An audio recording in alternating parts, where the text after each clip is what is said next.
महानगरपालिका निवडणुकीच्या पार्श्वभूमीवर प्रभाग क्रमांक 11 मधील भारतीय जनता पक्षाच्या उमेदवारांनी योगेश्वर नगर भागात होम टू होम प्रचार केला।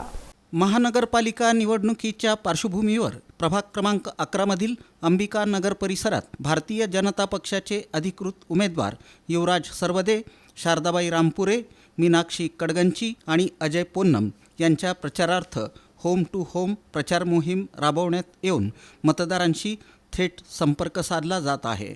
या प्रचार मोहिमेदरम्यान नागरिकांशी संवाद साधत आगामी निवडणुकीत विकासाच्या कामांना गती देण्यासाठी भाजप उमेदवारांना पाठिंबा देण्याचं आवाहन करण्यात आलं। यावेळी भाजप उमेदवार अजय पोन्नम आणि भाजप पदाधिकाऱ्यांनी या भागात भाजपच्या माध्यमातून अनेक विकास कामे झाली असून चारही उमेदवार मोठ्या मताधिक्यानं विजयी होतील असा विश्वास व्यक्त केला। भारतीय जनता पार्टीचे उमेदवार हे निवडून आलेलेच आहेत, फक्त त्याची औपचारिकता पार पाडायचं काम चालू आहे। आणि या भागातले स्वर्गीय महेश अण्णा कोटे यांच्या माध्यमातून ज्या 1992ला जेव्हा हद्दवाढ भाग झाला त्या माध्यमातून त्यांच्या माध्यमातून इथं विकास कामं झाली।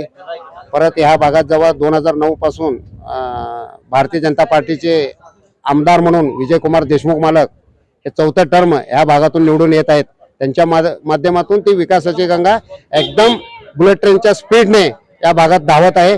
ज्याही तुम्ही एरियामध्ये जावा तिथं सिमेंटचे रस्ते, पिण्याच्या पाण्याची पाईपलाईन, ड्रेनेजचे कामं असे भरपूर कामं झालेले आहेत। आणि इथून पुढेही अजून 5 कोटीचे कामे ज्याला प्रशासकीय मंजुरी मिळालेली आहे, त्याचं वर्क ऑर्डर पण झालेलं आहे, टेंडर प्रक्रिया पूर्ण झालेली आहे। या आचारसंहितामुळे थोडं त्या कामाला सुरुवात करता आली नाही। या महानगरपालिकेच्या निवडणुका संपल्या की एक 8-10 दिवसामध्ये उरलेले 5 कोटीचे कामे आम्ही परत या भागात विकास कामं सुरू करणार। आणि देवाभाऊ आणि आपले देशमुख मालक या ठिकाणी एकदा इतकी निधीचं काम झालेलं आहे, ड्रेनेज आणि रस्त्याचे काम देखील झालेलं आहे आणि पिण्याच्या पाईपलाईनचं काम झालेलं आहे त्या ठिकाणी मालकांच्या माध्यमातून। आणि या ठिकाणी स्वनिधीसारख्या जे पंतप्रधान स्वनिधी योजना आणि आपल्या पंतप्रधान शहरी भागाची जी योजना आहे या ठिकाणी भरपूर लाभार्थी आहेत आणि घरी प्रत्येक घर एक बीजेपी साठी लाभार्थी आहेतच आहेत। या ठिकाणी निवडून आपण आलेलेच आहोत, फक्त या ठिकाणी प्रारब्ध व्हायची एवढीच वेळ आहे। तिन्ही भारतीय जनता पार्टीचे उमेदवार आपल्या या भागामध्ये योगेश्वर नगर, भारतनगर, जुना विडी घरकुल भागामध्ये डोर टू डोर अतिशय उत्तम असा प्रतिसाद त्यांना मिळत आहे। यामध्ये विशेष करून जे लाडकी बहिणा जे आहेत ते लाडकी बहिणा उत्स्फूर्तपणे भारतीय जनता पार्टीच्या सोबत आहे असं दिसत आहे। आणि चारही उमेदवार विकासासाठी कटिबद्ध आहेत आणि विकास हेच संकल्पना माननीय आमदार श्री विजयकुमार देशमुख मालक, माननीय आमदार श्री देवेंद्रदादा कोटे साहेब यांच्या नेतृत्वाखाली जुना विडी घरकुलमध्ये विकासाची घोडदौड ही चालूच असणार आहे, चालूच राहणार आहे।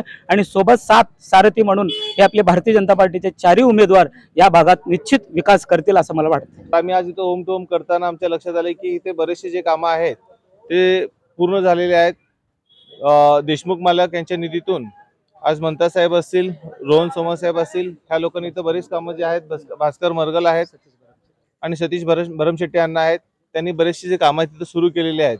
त्यामुळे लोकांमध्ये एक चांगला उत्साह आहे, भाजपसाठी एक चांगलं पोषक वातावरण आहे।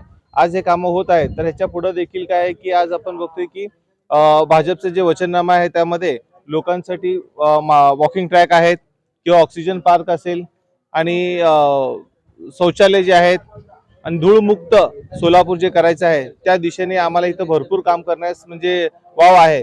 तर अशा प्रकारे नागरिकांना आणखीन जे काही मूलभूत सुविधांची जी गरज आहे ते सगळ्या गरजा आहेत त्या आम्ही आमच्या कार्यकाळात पूर्ण करण्याचा पूर्ण प्रयत्न करू। कारण की आमच्या पाठीशी देखील आज आमदार देशमुख मालक आहेत, सोबत आपले दमदार आमदार देवेंद्रदादा कोटे आहेत, जे भरपूर निधी लोकांसाठी शासनाकडून आणत आहेत। त्यामुळं कुठल्याही कामाची अडचण होणार नाही। नागरिकांनी पण विश्वास ठेवा की त्यांचे जे काही कामं आहेत, जे काही अडचणी आहेत ते 100% आम्ही पूर्ण